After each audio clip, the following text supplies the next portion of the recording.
인생이란 참 묘한 것이죠. 정인옥은 인생의 대부분을 아들 장도윤을 위해 살았습니다. 손가락 마디마디가 굵어질 때까지 떡볶이 장사를 했어요. 가게 문을 열기 위해 새벽 4시에 일어나 재료를 준비하고 밤 10시가 넘어서야 문을 닫는 생활이 반복됐습니다. 그렇게 30년이란 세월이 흘렀네요. 도윤아, 엄마가 이번 달에도 학원비 다 모았다. 걱정 말고 공부해라. 정인옥은 매일 1,000원짜리 지폐를 모아 통장에 넣었습니다. 비가 오나 눈이 오나 쉬는 날 없이 떡볶이를 팔았어요. 손님들은 그녀의 양념 맛에 반해 단골이 되곤 했죠. 그 중에서도 백미자는 30년 전 시골에서 함께 자란 친구이자 가장 오래된 단골이었습니다. 인옥아, 너 그렇게 고생해서 아들 키우면 나중에 큰 복 받을 거야. 백미자의 말에 정인옥은 그저 웃음으로 답했어요. 복을 바라고 한 일은 아니었으니까요. 그저 도윤이가 배고프지 않고 공부할 수 있고 남들 앞에서 고개 숙이지 않는 사람으로 자라길 바랐던 것뿐입니다. 도윤이 대학에 합격했을 때 정인옥은 평생 처음으로 가게 문을 닫고 하루를 쉬었어요. 그날 밤 도윤이가 좋아하는 갈비찜을 해주며 가슴 가득 뿌듯함을 느꼈습니다. 졸업 후 취직하고 마침내 결혼할 때까지 정인옥의 삶은 오로지 도윤을 위한 것이었죠. 도윤의 신부 최지영은 첫 만남부터 정인옥의 마음을 사로잡았어요. 깔끔한 옷차림에 공손한 말투, 그리고 무엇보다 정인옥의 떡볶이를 먹고 눈물을 글썽이며 칭찬했던 그 모습이 잊히지 않았습니다. 어머님, 이렇게 맛있는 음식은 처음 먹어봐요. 도윤 오빠가 왜 집밥이 그리웠는지 이제 알겠어요. 지영은 결혼 후에도 정인옥에게 효심이 깊었어요. 명절이면 가장 먼저 일어나 부엌일을 도왔고 정인옥의 생신에는 비싼 옷을 선물했습니다. 도윤도 좋은 직장에 다니며 안정된 생활을 이어갔죠. 정인옥은 마침내 자신의 희생이 결실을 맺었다고 생각했어요. 결혼 1년 후 정인옥은 평생 모은 돈으로 도윤 부부에게 집을 물려주었습니다. 작지만 알뜰히 관리한 아파트였어요. 지영은 눈물을 흘리며 고마워했죠. 어머님, 저희가 어떻게 이런 큰 선물을 받을 수 있을까요? 걱정 마세요. 어머님 모시고 행복하게 살겠습니다. 그렇게 정인옥은 가게 일을 줄이고 아들네 집에서 함께 살게 되었어요. 처음에는 모든 것이 행복했습니다. 식사 준비를 도와주고 집안일을 하며 가정의 중심이 된 것 같아 뿌듯했어요. 도윤이 직장에서 승진했다는 소식을 들었을 때는 온몸에 전율이 흘렀죠.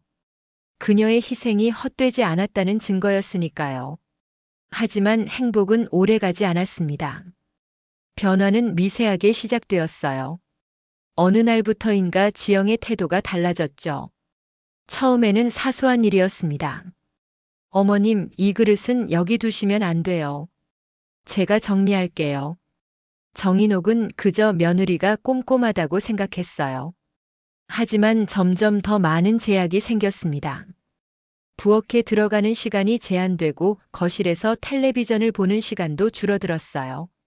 지영의 말투에서는 따뜻함이 사라지고 대신 날카로움이 느껴졌습니다.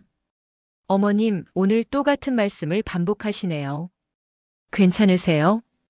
정인옥은 같은 말을 반복한 적이 없었어요. 하지만 지영은 도윤에게 그렇게 말했죠. 그리고 도윤은 점점 아내의 말을 믿기 시작했습니다. 그렇게 인옥의 평화로운 노후는 균열이 생기기 시작했어요. 떡볶이 가게에서 한평생 일하며 손에 밴 양념 냄새처럼 어딘가 불편한 기운이 집안에 퍼지기 시작했습니다. 변화는 점점 더 뚜렷해졌어요. 어느 날 아침 정인옥이 자신의 통장을 찾으려 했을 때 서랍이 텅 비어 있었습니다. 당황한 마음으로 지영에게 물었죠. 지영아, 내 통장 못 봤니? 지영은 미소를 지으며 대답했습니다. 어머님, 어제 제게 주셨잖아요. 기억 안 나세요? 정인옥은 분명 그런 적이 없었어요. 하지만 지영은 도윤에게 전화해 걱정스러운 목소리로 말했죠. 여보, 어머님이 또 기억을 못하셔. 통장 주신 것도 기억 못하시네. 그날 저녁 도윤은 퇴근 후 정인옥의 방에 찾아왔습니다. 얼굴에는 걱정이 가득했어요. 엄마, 요즘 기억력이 많이 안 좋아지신 것 같아요. 병원에 한번 가보는 게 어떨까요? 정인옥은 당황했습니다. 도윤아, 엄마 기억력 괜찮아. 그런 적 없어. 하지만 도윤은 믿지 않았어요. 그의 눈에는 의심이 가득했습니다. 정인옥은 그날 밤 베개를 껴안고 오랜만에 눈물을 흘렸어요. 자신의 아들이 자신을 믿지 않는다는 사실이 가슴을 아프게 했죠. 다음 날부터 집안 곳곳에 변화가 생겼습니다. 현관문 비밀번호가 바뀌었어요. 정인옥이 물었을 때 지영은 태연하게 대답했습니다. 어머님께 3번이나 알려드렸는데 또 잊으셨네요. 걱정 마세요. 적어드릴게요. 하지만 그 메모는 다음 날이면 어디론가 사라졌죠. 정인옥은 점점 더 자신의 기억을 의심하기 시작했어요. 정말 내가 잊어버리는 걸까? 가끔씩 생각이 나지 않는 것들이 있긴 했지만 누구나 그럴 수 있는 일이었습니다. 식탁 위에 놓인 약의 개수도 이상했어요. 아침에 2알을 먹었는데 지영은 1알만 먹었다고 주장했습니다. 집안 곳곳에 메모가 붙었어요. 가스레인지 사용 금지, 냉장고 문 제대로 닫기, 텔레비전 볼륨 주의. 마치 정인옥이 위험한 사람인 것처럼 말이죠. 어느 날 정인옥은 자신의 방 구석에 설치된 작은 카메라를 발견했습니다. 가슴이 철렁 내려앉았어요. 이게 뭐니? 지영은 눈을 피하며 대답했죠. 어머님이 밤에 위험한 행동을 하실까 봐요. 지난번에 가스불 켜놓고 주무신 것 기억 안 나세요? 그런 적이 없었습니다. 정인옥은 평생 가게를 하며 가스불 하나 제대로 끄지 못할 사람이 아니었어요. 하지만 도윤은 아내의 말만 들었죠.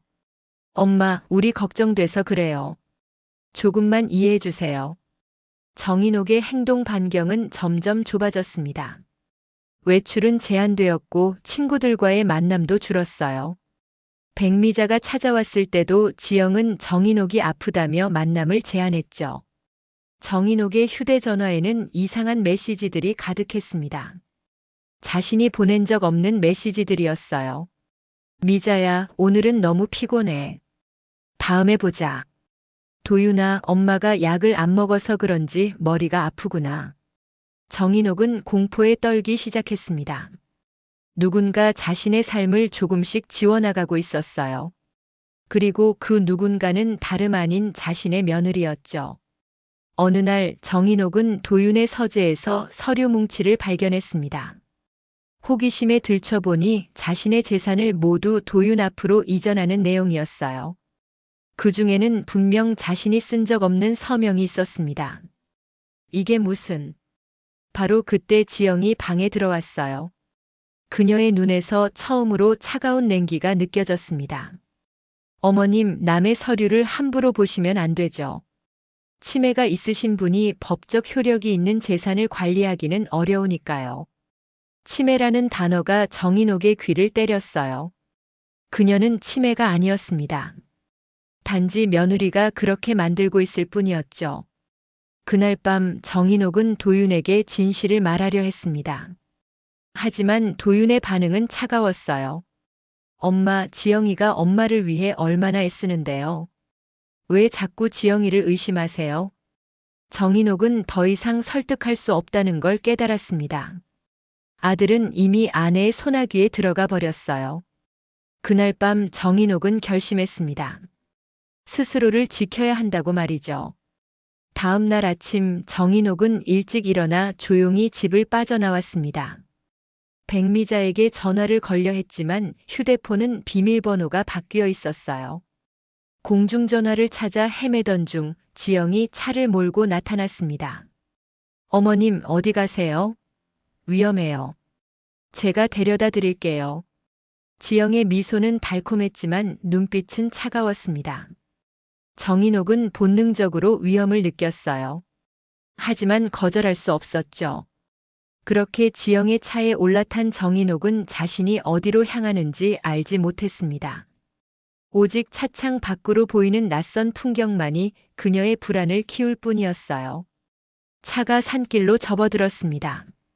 커브가 심한 도로를 지나 점점 더 인적이 드문 곳으로 향했어요. 정인옥의 가슴이 불안으로 쿵쾅거렸습니다.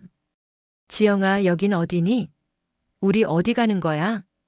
지영은 미소를 지었지만 그 눈빛은 차갑기만 했어요. 어머님, 오늘 산책 좀 하려고요.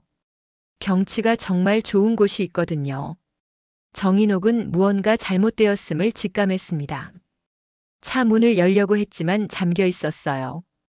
인적 없는 산길에서 차는 마침내 멈췄죠. 지영이 정인옥의 팔을 붙잡아 끌었습니다. 어서요, 어머님. 경치가 정말 좋아요. 발끝에서부터 오한이 올라왔어요. 정인옥은 몸을 떨며 물었습니다. 지영아, 왜 그러니? 지영은 처음으로 가면을 벗었습니다. 더 이상 달콤한 미소도 애교 섞인 목소리도 없었어요. 어머님은 이제 충분히 사셨잖아요. 평생 아들 위해 고생했으니 이제 편히 쉬셔야죠. 도윤 오빠는 제가 행복하게 해줄 거예요. 산책로 끝에는 깊은 절벽이 있었습니다. 정인옥은 그제야 모든 것을 이해했어요. 지영은 그녀를 죽이려 했던 겁니다. 그동안의 모든 일들이 퍼즐처럼 맞춰졌죠. 치매 의심을 씌우고 통장을 빼앗고 재산을 가로채려 했던 것. 그리고 마지막으로 그녀를 영원히 사라지게 하려는 계획이었습니다. 지영아, 제발. 도윤이는 어떻게 할 거니? 지영은 차갑게 웃었어요. 오빠에게는 어머님이 치매가 심해져서 집을 나가셨다고 할 거예요. 경찰도 찾지 못할 정도로 완벽하게 사라지실 거니까요. 정인옥은 필사적으로 몸부림쳤습니다. 하지만 60대의 노인이 30대 젊은 여성을 당해낼 수 없었어요. 두 사람은 절벽 끝까지 걸어갔습니다. 저 아래로는 바위와 나무들이 보였어요. 정인옥의 다리가 떨렸습니다. 지영아, 난 너를 딸처럼 생각했어. 지영의 눈에는 한 점의 감정도 없었어요. 저도 처음엔 어머님을 좋아했어요. 하지만 우리 사이에 끼어드는 게 너무 싫었죠. 도윤 오빠는 제 남편이에요. 엄마가 아니라 제가 우선이어야 해요. 지영의 두 손이 정인옥의 등을 강하게 밀었습니다. 순간 정인옥은 허공에 붕 떴어요. 중력이 그녀의 몸을 아래로 끌어당겼습니다. 눈앞이 빙글빙글 돌았어요. 이대로 죽는구나. 생각과 함께 정인옥은 눈을 감았습니다. 미끄러지는 몸을 받쳐준 것은 절벽 중간의 낙엽이었습니다. 그건 죽음 속에 감춰진 봄날이었어요. 정인옥의 몸은 내리떨어지다 절벽 중간에 있는 돌출부에 걸렸습니다. 날카로운 통증이 전신을 휩쓸었어요. 그러나 그녀는 살아있었습니다. 아이고. 정인옥은 신음하며 주변을 살폈어요. 그녀가 떨어진 곳은 작은 동굴 같은 곳이었습니다. 바위가 튀어나와 만든 자연 구조물이었죠. 동굴 안에는 낙엽과 나뭇가지가 쌓여 있었어요. 그것들이 정인옥의 추락을 완화시켜 주었던 겁니다. 위에서는 지영의 목소리가 들렸어요. 어머님, 죽으셨나요? 정인옥은 숨을 죽였습니다. 지영이 돌을 던지는 소리가 들렸어요. 그러나 그녀가 있는 곳까지 돌이 닿지는 않았습니다. 잠시 후 지영의 발소리가 멀어졌어요. 차 시동 거는 소리, 그리고 차가 떠나는 소리가 들렸습니다. 정인옥은 온몸이 아팠지만 다행히 크게 다치지는 않은 것 같았어요. 허리와 무릎에 타박상이 있었고 팔꿈치에서는 피가 흘렀습니다. 하지만 살아있었어요. 그건 기적이었죠. 도윤아. 아들을 생각하자 눈물이 흘렀습니다. 도윤은 모를 거예요. 자신의 어머니가 아내에게 살해당할 뻔했다는 사실을요. 지영은 분명 완벽한 알리바이를 만들어 놨을 겁니다. 모든 사람들에게 정인옥이 치매로 인해 집을 나갔다고 말할 거예요. 그리고 시간이 지나면 실종 신고를 하겠죠. 아무도 찾지 못할 것이라 생각하면서요. 정인옥은 주변을 살폈습니다. 동굴에서 나가는 길은 보이지 않았어요. 절벽을 오르기엔 그녀의 나이와 체력으로는 불가능했습니다. 하지만 포기할 수는 없었어요. 도윤에게 진실을 알려야 했기 때문이죠. 살아야 해. 정인옥은 동굴 안을 조심스럽게 살폈습니다. 동굴은 생각보다 깊었어요. 안쪽으로 좁은 길이 이어져 있었습니다. 그녀는 용기를 내어 안으로 걸어갔어요. 어둠 속에서 손으로 벽을 더듬으며 조심스럽게 한 걸음 한 걸음 내딛었습니다. 얼마를 걸었을까요? 희미한 빛이 보였습니다. 정인옥은 그 빛을 향해 걸었어요. 동굴은 산 반대편으로 이어져 있었던 겁니다. 마침내 그녀는 동굴 밖으로 나왔습니다. 눈부신 햇살이 그녀를 반겼어요. 살았다. 정인옥은 무릎을 꿇고 앉아 하늘을 바라봤습니다. 살아있다는 것. 그 자체가 기적이었어요. 주변을 둘러보니 낯선 숲이었습니다. 어디로 가야 할지 감이 잡히지 않았어요. 하지만 이대로 포기할 수는 없었습니다. 천천히 몸을 일으켜 나무가 적은 방향으로 걸어가기 시작했어요. 그렇게 산길을 몇 시간 헤매다 마침내 도로가 보였습니다. 정인옥은 마지막 힘을 다해 도로까지 걸어갔어요. 지나가는 차들에게 손을 흔들었지만 아무도 서주지 않았습니다. 지친 몸을 이끌고 도로를 따라 걸었어요. 그때였습니다. 아주머니? 낯익은 목소리에 정인옥은 고개를 들었습니다. 차에서 내린 사람은 다름 아닌 백미자였어요. 정인옥의 눈에서 눈물이 왈칵 쏟아졌습니다. 미자야. 백미자는 놀란 얼굴로 달려와 정인옥을 부축했어요. 인옥아, 이게 어떻게 된 일이야? 온몸이 다 다쳤네. 정인옥은 그제야 모든 것을 털어놓을 수 있었습니다. 백미자의 차 안에서 그녀는 지난 몇 달간 있었던 일들을 모두 말했어요. 며느리의 계략, 아들의 변화, 그리고 오늘 있었던 살인 시도까지. 백미자의 얼굴이 분노로 일그러졌습니다. 이런 독한 년이. 어떻게 이럴 수가 있어? 당장 경찰에 신고해야 해. 정인옥은 천천히 고개를 저었어요. 아직은 안 돼. 증거가 없어. 내 말을 누가 믿겠니? 지영이는 내가 치매라고 모든 사람을 속였는데. 백미자는 정인옥의 손을 꼭 잡았습니다. 그럼 어떡할 거야? 정인옥의 눈에 결연한 빛이 어렸어요. 도윤이에게 진실을 알려야 해. 그 전에 증거를 모아야 하고. 백미자는 친구를 자신의 집으로 데려갔습니다. 따뜻한 물로 목욕을 하고 옷을 갈아입은 정인옥은 조금씩 정신을 차렸어요. 두 사람은 밤이 깊어가는 줄도 모르고 대책을 논의했습니다. 우선 도윤이에게 연락하면 안 돼. 지영이가 내 전화를 감시하고 있을 거야. 백미자가 고개를 끄덕였어요. 그럼 누구에게 도움을 청할 수 있을까? 정인옥은 잠시 생각에 잠겼다가 불현듯 누군가가 떠올랐습니다. 서민준. 그 아이라면 도움이 될 거야. 서민준은 정인옥의 떡볶이 가게 단골이었던 아이였어요. 중학생 때부터 가게에 드나들며 정인옥의 떡볶이를 좋아했죠. 가끔은 숙제도 하고 때로는 친구들과 웃고 떠들며 시간을 보냈습니다. 어려운 가정 형편에도 열심히 공부해 경찰이 된 아이였어요. 민준이가 지금 형사로 일한다면서? 그 아이라면 우릴 도와줄 수 있을 거야. 다음 날 아침 백미자는 서민준에게 연락했습니다. 민준은 정인옥의 소식을 듣자마자 달려왔어요. 오랜만에 재회한 정인옥과 민준은 서로를 보며 눈시울을 붉혔습니다. 아주머님, 어떻게 이런 일이? 제가 꼭 도와드릴게요. 민준은 사건의 전말을 들은 후 심각한 표정으로 말했어요. 이건 명백한 살인미수죠. 하지만 증거가 필요해요. 최지영 씨가 치밀하게 계획한 것 같은데 우리도 똑같이 치밀하게 대응해야 합니다. 민주는 우선 지영의 과거를 조사하기 시작했어요. 그의 형사 인맥을 총동원해 지영의 이력을 파헤쳤습니다. 그리고 놀라운 사실을 발견했죠. 최지영, 이전 직장에서 회사 돈을 빼돌려 해고당했더군요. 증거 불충분으로 기소되진 않았지만 내부적으로는 확실했다고 해요. 정인옥은 충격을 받았습니다. 그랬구나. 난 전혀 몰랐어. 민주는 계속해서 말했어요. 더 심각한 건 도윤 씨 명의로 대출이 여러 건 발견됐다는 거예요.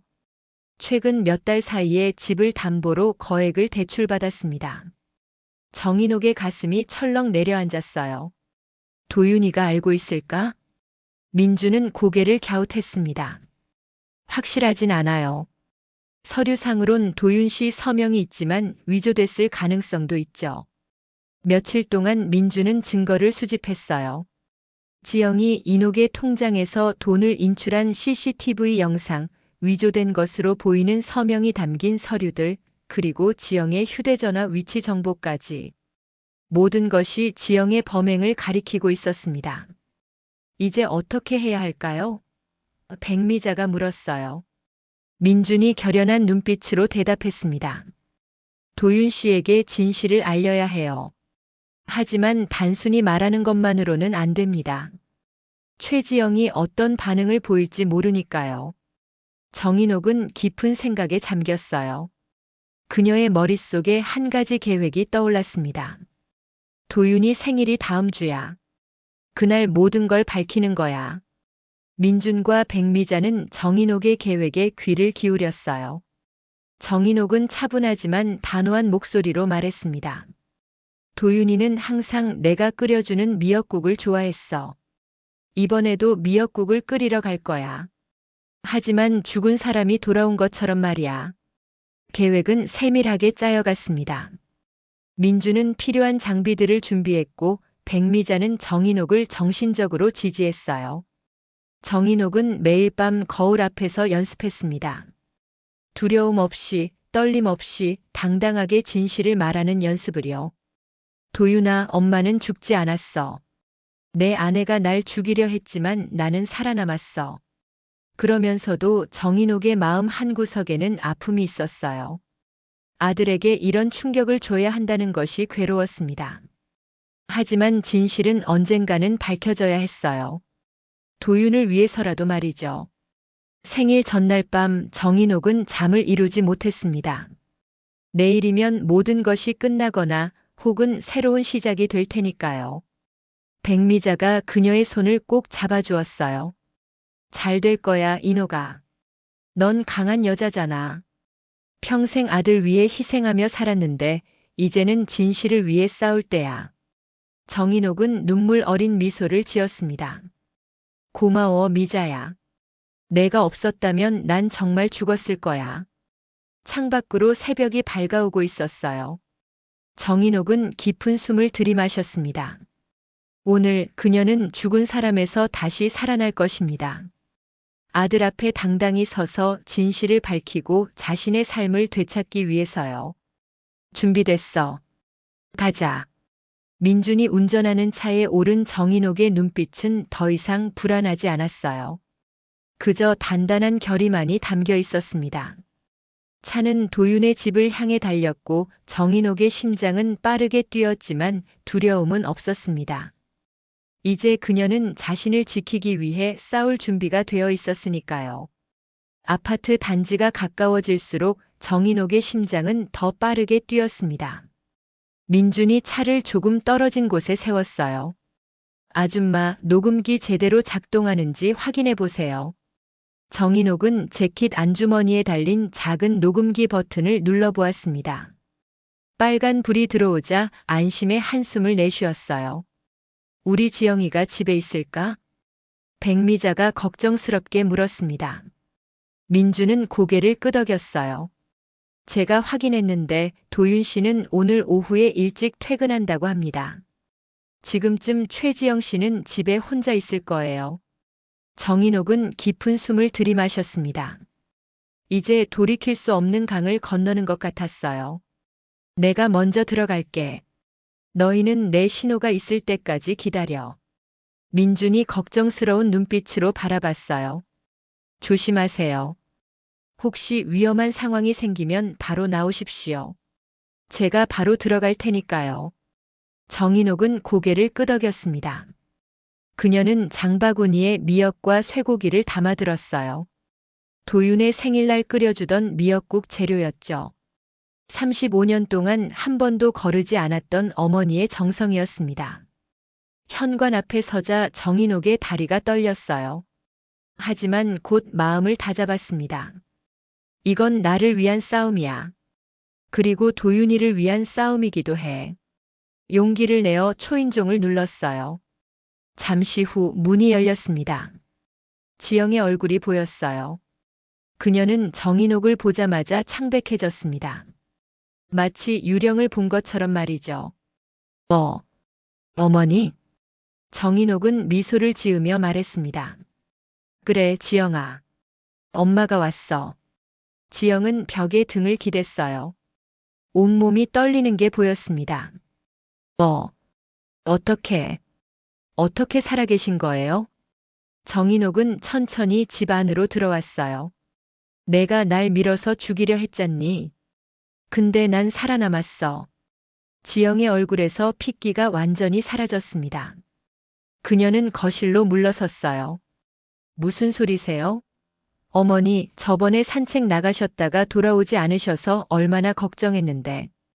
정인옥은 장바구니를 내려놓았습니다. 거짓말 그만해. 내가 날 절벽에서 밀었잖아. 내가 치매라고 모든 사람들에게 거짓말하고 내 재산을 다 빼앗으려 했지. 지영의 눈이 날카로워졌어요. 더 이상 당황한 기색은 없었습니다. 대신 계산적인 냉기가 느껴졌죠. 증거가 있으세요? 없죠. 도윤 오빠는 절대 어머니 말을 믿지 않을 거예요. 제가 얼마나 어머니를 찾으려고 노력했는지 알거든요. 정인옥은 태연하게 부엌으로 걸어갔습니다. 오늘 도윤이 생일이니까 미역국 끓여야지. 우리 아들 생일날 엄마가 끓여주는 미역국은 한 번도 거른 적 없으니까. 지영은 정인옥의 뒤를 따라왔어요. 그녀의 눈에는 공포와 분노가 섞여 있었습니다. 어머니, 제발 가세요. 도윤 오빠 오기 전에요. 만약 어머니가 돌아오시면 우리 가정이 깨질 거예요. 정인옥은 냉장고에서 미역을 꺼내며 말했습니다. 왜? 내가 사실대로 말할까봐 두려운 거니? 내가 내 돈을 훔치고 내 아들을 속이고 날 죽이려 했다는 사실이? 지영의 눈에 눈물이 고였어요. 그러나 정인옥은 그것이 진짜 눈물이 아니라는 걸 알았습니다. 지영은 연기가 능숙했으니까요. 어머니, 제발. 제가 잘못했어요. 용서해 주세요. 그날은 제가 미쳤었나 봐요. 하지만 이제 정신 차렸어요. 우리 다시 시작해요. 정인옥은 미역을 씻으며 고개를 저었습니다. 이미 늦었어, 지영아. 내가 가지고 있는 증거들을 보면 내가 얼마나 놀랄지 모르겠다. 지영의 얼굴이 굳어졌어요. 무슨 증거요? 정인옥은 가방에서 서류 뭉치를 꺼냈습니다. 민준이 준비해 준 것들이었어요. 지영의 전 직장에서의 횡령 기록, 위조된 서명이 있는 대출 서류, 그리고 변경된 계좌 기록까지. 이것들을 도윤이에게 보여주면 어떻게 될까? 넌 감옥에 가게 될 거야. 지영은 공포에 질린 눈으로 서류를 바라봤습니다. 그녀의 손이 서류를 향해 움직였지만 정인옥은 재빨리 가방에 다시 넣었어요. 이젠 늦었어. 도윤이가 곧 올 거야. 모든 걸 알게 될 거고. 지영의 눈빛이 변했습니다. 공포에서 극단적인 분노로 바뀌었어요. 그녀는 갑자기 부엌 칼을 집어들었습니다. 그럼 어머닌 정말로 죽어야겠네요. 이번엔 실수하지 않을 거예요. 정인옥은 뒤로 물러섰습니다. 그녀는 이런 상황까지 예상하지 못했어요. 지영의 눈에는 광기가 서려 있었습니다. 지영아, 진정해. 칼 내려놔.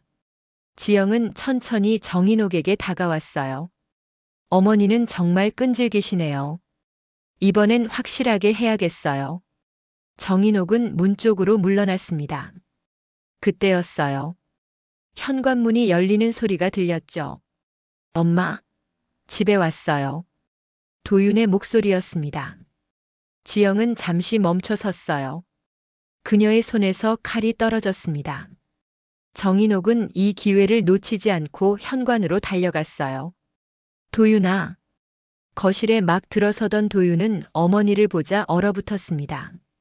그의 얼굴에서는 모든 혈색이 사라졌어요. 엄마, 이게 어떻게?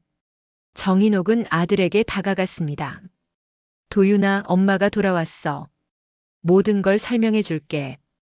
도윤의 눈에는 혼란과 충격이 가득했어요. 그는 뒤에 서 있는 지영을 바라봤습니다. 지영은 이미 칼을 치우고 평소의 온화한 표정으로 돌아와 있었어요. 여보, 어머님이 돌아오셨어요. 기적이에요. 정인옥은 아들의 눈을 똑바로 바라봤습니다. 도윤아, 내 아내가 날 죽이려 했어. 모든 증거가 여기 있어. 도윤은 혼란스러운 눈빛으로 두 사람을 번갈아 쳐다봤어요.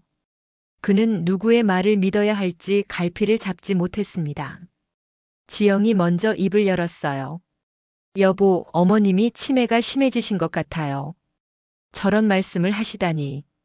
정인옥은 가방에서 녹음기를 꺼냈습니다. 내 아내의 진짜 모습을 보여줄게. 녹음기에서 지영의 목소리가 또렷하게 흘러나왔습니다. 아까 현관에서 나눈 대화, 그리고 지영이 칼을 들고 위협하는 소리까지 모든 것이 담겨 있었어요. 어머닌 정말로 죽어야겠네요. 이번엔 실수하지 않을 거예요. 도윤의 얼굴이 하얗게 변했습니다. 그는 아내를 바라봤어요. 지영의 얼굴에는 모든 가면이 벗겨지고 있었죠. 녹음기의 증거 앞에서 그녀는 더 이상 연기할 수 없었습니다. 지영아, 이게 무슨 소리야? 말해봐. 지영은 입술을 깨물었어요. 그녀의 눈빛이 변했습니다.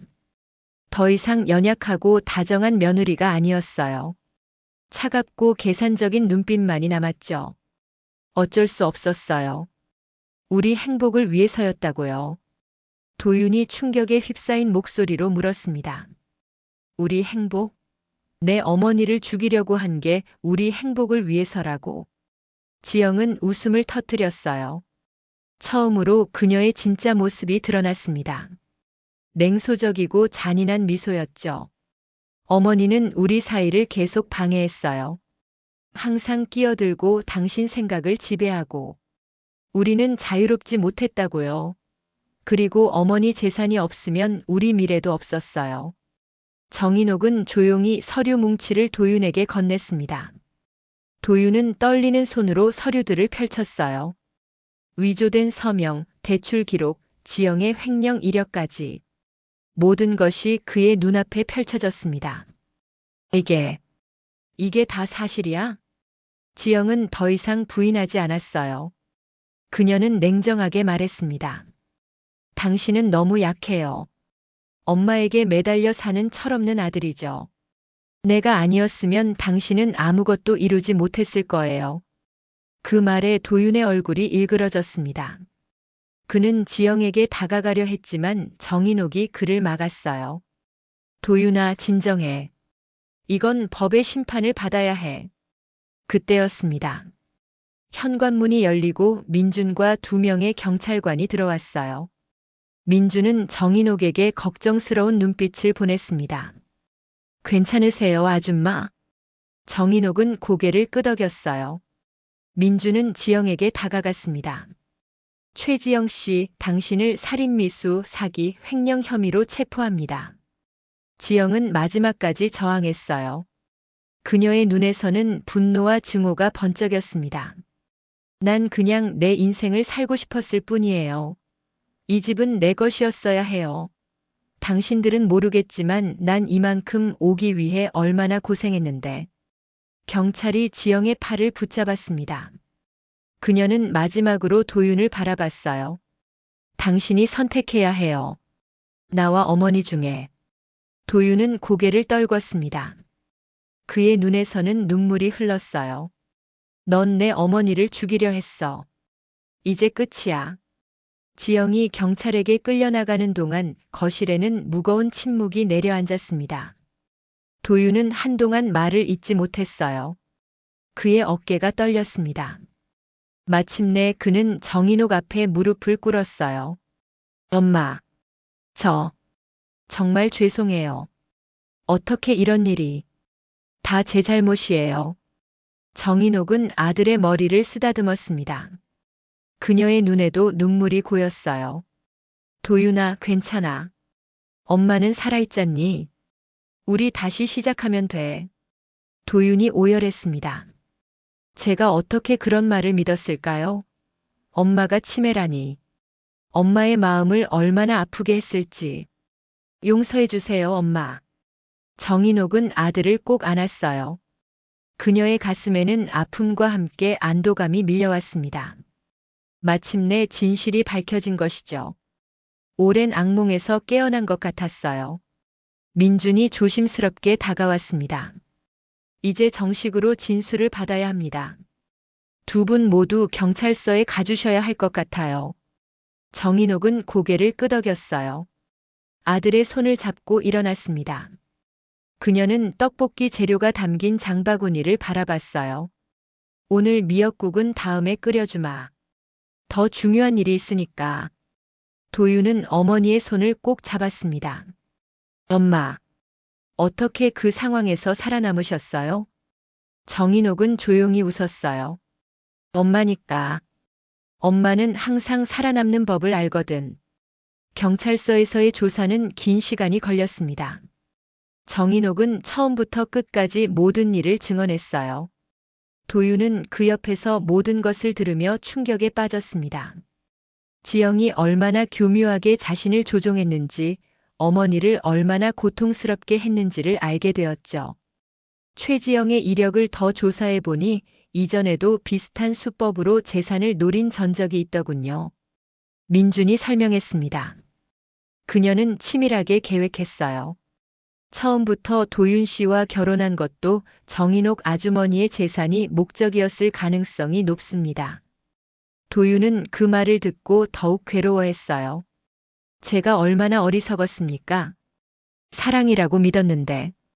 조사가 끝나고 민주는 정인옥과 도윤을 집까지 데려다 주었습니다. 집으로 돌아오는 길 정인옥은 창밖을 바라보며 깊은 생각에 잠겼어요. 이제 무엇을 해야 할지, 어떻게 앞으로 나아가야 할지. 어머니, 당분간 제 집에서 함께 지내실래요? 민준이 제안했습니다. 최지영이 보석으로 풀려날 가능성도 있으니 안전을 위해서요. 정인옥은 감사하게 그 제안을 받아들였어요. 도윤도 고개를 끄덕였습니다. 저도 함께 가고 싶습니다. 어머니 곁에 있고 싶어요. 그렇게 그들은 민준의 아파트로 향했습니다. 새로운 시작을 위한 첫걸음이었어요. 정인옥은 자신의 삶이 완전히 달라졌음을 느꼈습니다. 더 이상 희생만 하는 어머니가 아니라 자신의 삶을 주체적으로 살아가는 한 사람으로서 말이죠. 다음 날 아침 정인옥은 낯선 천장을 바라보며 눈을 떴습니다. 잠시 어디에 있는지 혼란스러웠지만 곧 어제의 일들이 떠올랐어요. 민준의 집, 지영의 체포, 그리고 도윤의 눈물까지. 정인옥은 깊은 숨을 내쉬었습니다. 어머님 주무셨어요? 문 앞에 도윤이 서 있었어요. 그의 눈은 붉어 보였습니다. 아마도 밤새 울었던 것 같았죠. 응, 잘 잤어. 너는 어땠니? 도윤은 고개를 저었어요. 잠을 못 잤어요.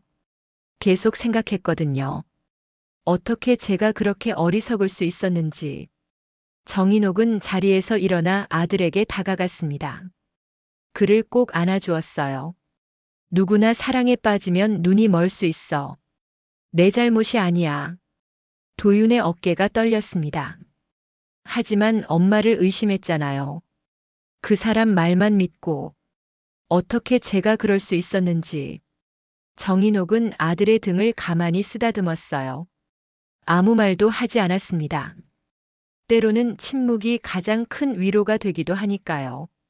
부엌에서는 민준이 아침 식사를 준비하고 있었습니다.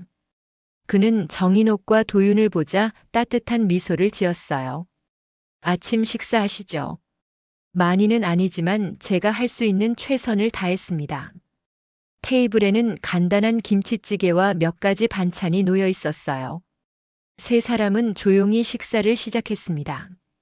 어제의 격동적인 사건 이후 모두가 조금은 지쳐 있었죠. 식사 중에 민준의 전화가 울렸습니다. 그는 잠시 통화를 하더니 심각한 표정으로 돌아왔어요. 최지영이 구속됐습니다. 혐의가 워낙 심각해서 보석도 불가능하대요. 살인미수, 사기, 횡령, 그리고 문서 위조까지. 도윤의 얼굴이 굳어졌어요. 그는 밥숟가락을 내려놓았습니다. 저도 조사를 받아야 하나요? 제 서명이 위조된 문서들이. 민준이 고개를 끄덕였어요. 아마도요. 하지만 도윤 씨는 피해자니까 너무 걱정하지 마세요. 제가 도와드릴게요. 정인옥은 걱정스러운 얼굴로 아들을 바라봤습니다. 도윤아, 혹시 대출금은 얼마나 되니? 도윤은 고개를 떨궜어요. 어젯밤에 확인해 봤는데 정확히 2억 8천만 원이에요. 집을 담보로 대출받은 거예요. 정인옥의 가슴이 아파왔습니다. 그 돈이 어디로 갔는지는 알 수 없었지만 결국 도윤이 떠안게 될 빚이었어요. 아들의 어깨가 무거워 보였습니다. 걱정하지 마, 도윤아. 우리가 함께 해결할 거야. 민준이 차분하게 말했어요. 일단 법률적인 조치부터 취해야 합니다. 서명이 위조됐다는 증거가 있으니 은행에 이의를 제기할 수 있어요. 제가 아는 변호사를 소개해 드릴게요. 도윤은 감사하다는 듯 고개를 끄덕였습니다. 그의 눈에는 여전히 깊은 상처가 있었지만 조금씩 희망도 보이기 시작했어요. 그날 오후 정인옥은 도윤과 함께 경찰서에서 추가 조사를 받았습니다. 지영의 범행은 생각보다 더 오래전부터 계획되어 있었어요. 그녀는 정인옥이 가지고 있던 통장 여러 개를 이미 비워두었고 떡볶이 가게의 권리금도 자신의 계좌로 빼돌려 놓았습니다. 도윤의 명의로 대출받은 돈은 해외 계좌로 옮겨진 정황이 포착됐어요. 이것은 단순한 충동 범죄가 아닙니다. 담당 형사가 설명했어요. 치밀하게 계획된 범행이에요. 최지영은 아마도 이전에도 비슷한 일을 저질렀을 가능성이 높습니다. 조사가 끝난 후 민준이 정인옥과 도윤을 데리고 병원으로 향했어요. 정인옥의 건강 상태를 확인하기 위해서였습니다. 다행히 검사 결과는 양호했어요. 절벽에서 떨어질 때 입은 타박상만 있을 뿐 다른 심각한 부상은 없었습니다. 정인옥님, 심리적 트라우마가 있을 수 있으니 상담도 받아보는 게 어떨까요? 의사가 제안했어요. 정인옥은 미소를 지었습니다. 괜찮아요, 선생님. 저는 강한 사람이니까요. 의사는 고개를 끄덕였지만 정인옥의 표정에서 그녀가 감추고 있는 깊은 상처를 눈치챘습니다. 가장 가까운 사람들에게 배신당한 상처는 쉽게 치유되지 않을 테니까요. 병원을 나온 후 세 사람은 잠시 카페에 들렀습니다. 가벼운 차 한 잔을 마시며 앞으로의 계획에 대해 이야기했어요. 어머니, 제가 잘못 선택해서 모든 게 엉망이 됐어요. 어떻게 해야 할지 모르겠습니다. 도윤의 목소리에는 절망감이 묻어 있었어요. 정인옥은 아들의 손을 꼭 잡았습니다. 도윤아, 우리 인생은 길어. 실수도 하고 넘어질 수도 있지. 중요한 건 다시 일어나는 거야. 민준이 고개를 끄덕이며 말했어요. 맞아요, 도윤 씨. 이제부터 차근차근 해결해 나가면 됩니다. 제가 끝까지 도와드릴게요. 정인옥은 민준을 바라봤습니다. 한때 떡볶이를 좋아하던 꼬마였던 그 아이가 이제는 든든한 성인이 되어 그녀를 돕고 있었어요. 세월의 흐름이 새삼 느껴졌습니다. 민준아, 고마워. 내가 없었다면 난 정말 이대로 사라졌을지도 몰라. 민준은 쑥스러운 듯 웃었어요. 아줌마가 예전에 저에게 해주신 것에 비하면 아무것도 아니에요. 제가 중학교 때 집에서 밥 제대로 못 먹고 다닐 때 아줌마가 얼마나 많이 챙겨주셨는지 잊지 않았어요. 정인옥은 따뜻한 미소를 지었습니다. 그녀가 베푼 작은 친절이 이렇게 큰 도움으로 돌아오다니 인생은 참 묘한 것이라는 생각이 들었어요. 카페를 나와 걷는 동안 정인옥은 문득 떡볶이 가게가 그리워졌습니다. 30년 넘게 그녀의 인생이었던 그곳이 이제는 돌아갈 수 없는 곳이 되었죠. 지영이 이미 권리금을 빼돌렸다고 했으니까요. 어머님, 무슨 생각을 그렇게 하세요? 도윤이 물었어요. 정인옥은 고개를 저었습니다.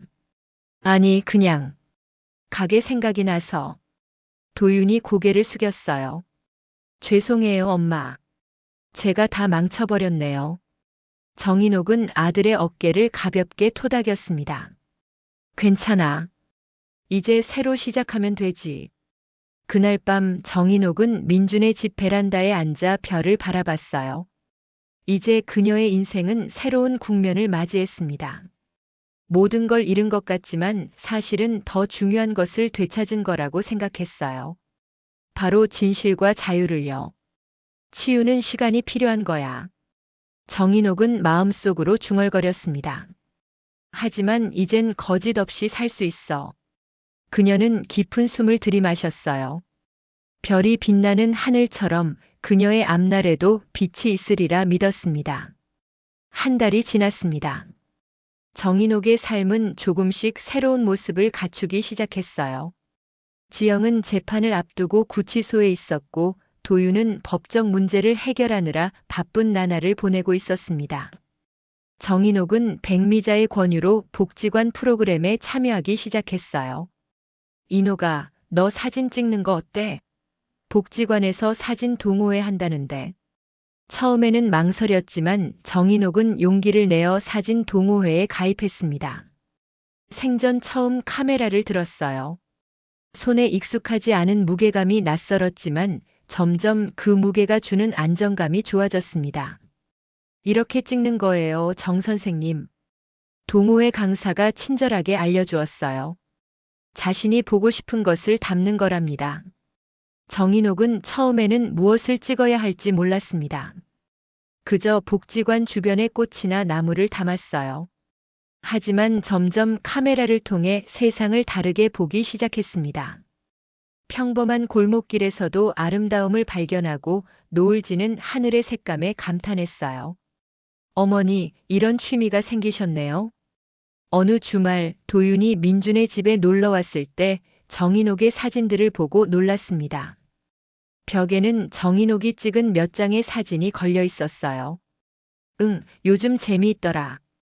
평생 떡볶이만 팔다가 이렇게 새로운 걸 배우니 신기해. 도윤은 사진들을 유심히 살펴봤습니다. 정인옥이 담아낸 풍경은 단순했지만 깊은 감성이 느껴졌어요. 특히 절벽과 바다를 찍은 사진 한 장이 눈에 띄었습니다. 엄마, 이 사진 어디서 찍으신 거예요? 정인옥은 조용히 미소 지었어요. 내가 떨어졌던 그 절벽이야.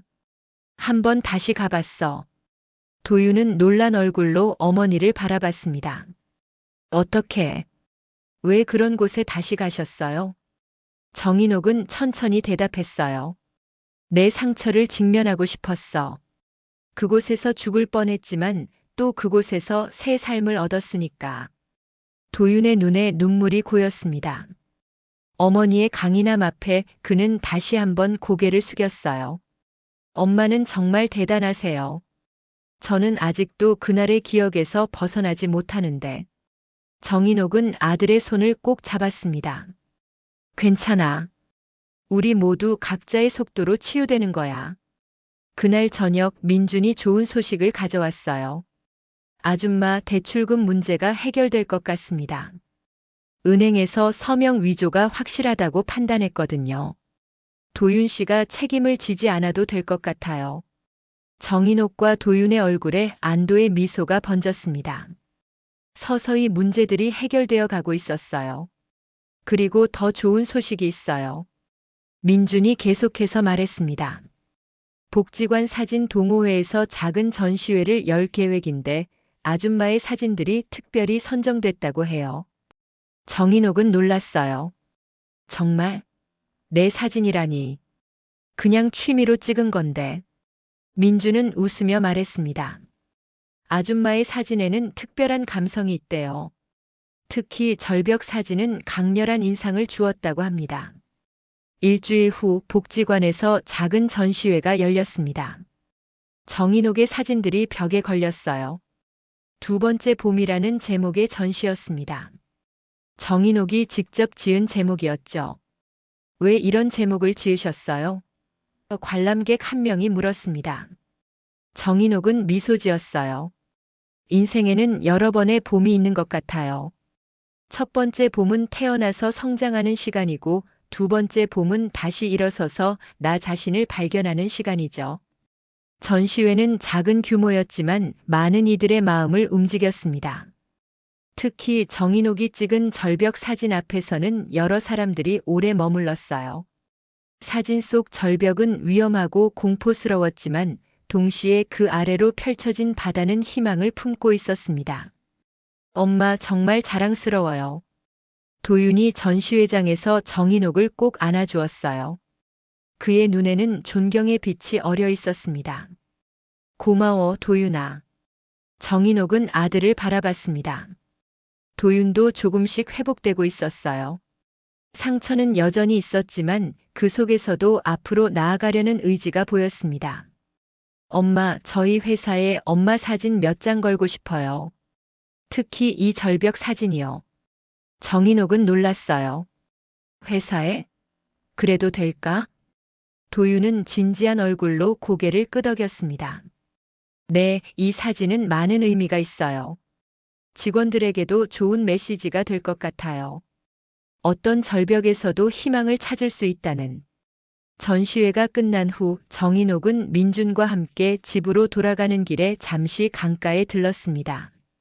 서서히 저물어가는 해를 바라보며 그녀는 깊은 숨을 들이마셨어요. 요즘 어떠세요, 아줌마? 민준이 물었습니다. 정인옥은 강물을 바라보며 미소 지었어요. 좋아. 처음엔 모든 걸 잃었다고 생각했는데 사실은 새로운 것들을 얻고 있었네. 새로운 것이요? 응, 나 자신을 말이야. 평생 엄마로만 살다가 이제야 정인옥이라는 사람으로 살기 시작했어. 민주는 따뜻한 눈빛으로 정인옥을 바라봤어요. 아줌마가 행복해 보여서 저도 기쁩니다. 정인옥은 카메라를 들어 해질녘의 강물을 담았습니다. 사진 속 풍경은 모두 인옥의 상처였어요. 그리고 그것들이 그녀를 가장 빛나게 만들었죠. 며칠 후 정인옥은 새 집으로 이사했습니다. 작지만 그녀만의 공간이었어요. 도윤은 매주 찾아와 어머니와 시간을 보냈고 민주는 종종 저녁 식사를 함께하며 정인옥의 이야기를 들었습니다. 정인옥의 새 집 거실 벽에는 그녀가 찍은 사진들이 걸려 있었어요. 그중 가장 중앙에는 절벽 사진이 있었습니다. 그 아래에는 작은 액자가 놓여 있었어요.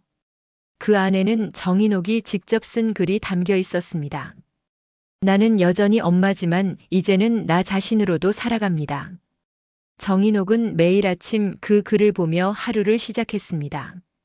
떡볶이 장사를 하던 시절보다 느린 일상이었지만 그 어느 때보다 충만했어요. 가끔은 복지관에서 사진을 가르치기도 하고 백미자와 함께 여행을 다니기도 했습니다. 어느 날 도윤이 찾아와 조심스럽게 말했어요. 엄마, 제가 상담을 받고 있어요. 많은 도움이 되더라고요. 엄마도 한번 받아보시는 게 어떨까요? 정인옥은 잠시 생각하다 고개를 끄덕였습니다. 그래, 한번 가볼게. 치유의 시간은 모두에게 필요한 거니까. 삶은 계속됩니다. 지영의 재판은 끝났고 그녀는 오랜 시간 감옥에 있게 되었어요. 도윤은 상처를 치유하며 새로운 인생을 준비하고 있었습니다. 정인옥은 사진작가로서의 길을 조금씩 넓혀가고 있었고요. 어느 날 그녀는 새벽에 일어나 카메라를 들고 동네를 걸었습니다. 해가 떠오르는 순간을 담기 위해서였어요. 동이 틀 무렵 그녀는 렌즈를 통해 붉게 물드는 하늘을 바라봤습니다. 한때 그녀를 죽음으로 몰아넣었던 절벽처럼 보이는 건물 뒤로 해가 떠오르고 있었어요. 정인옥은 셔터를 눌렀습니다. 카메라 속에 담긴 건 단순한 일출이 아니었어요. 그것은 새로운 시작이었습니다. 정인옥의 두 번째 봄이었죠. 인생은 참 길구나. 정인옥은 중얼거렸습니다. 끝이라고 생각했던 곳에서 새로운 시작이 기다리고 있었어. 그녀는 천천히 집으로 발걸음을 옮겼습니다. 오늘도 그녀는 어머니로서 그리고 정인옥이라는 한 사람으로서 하루를 시작할 것입니다. 더 이상 과거에 묶여 있지 않고 미래를 향해 걸어가면서요.